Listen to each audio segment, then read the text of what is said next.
Mais l'intérêt de la rencontre des luttes sociales et des luttes écologiques, c'est de donner de la force à la contestation du capitalisme.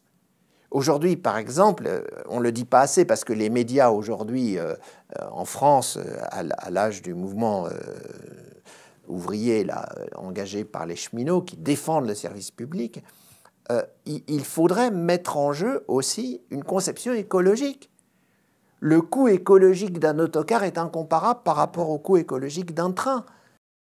Alors prendre l'autocar pour faire 100 km d'un endroit de la France à un autre, ça peut être très bien. C'est l'idée géniale, paraît-il, de M. Macron. Sauf que les compagnies de cars ne paient pas leurs infrastructures.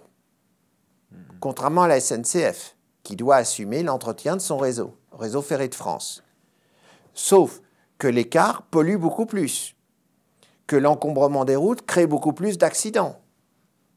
Donc effectivement, il faut comparer ce qui est comparable. L'externalisation des coûts, et Marx l'a bien vu, il y a un chapitre du Capital qui s'appelle la notion de coût de production, et il montre que le coût de production pour le capitaliste est inférieur au coût de production pour toutes les parties prenantes. Si je produis avec une usine qui pollue l'atmosphère par des fumées nocives ou par des eaux polluées, eh bien, la réparation de cette dégradation causée à l'environnement, ce n'est pas le capitaliste qui la paye, pour l'instant du moins.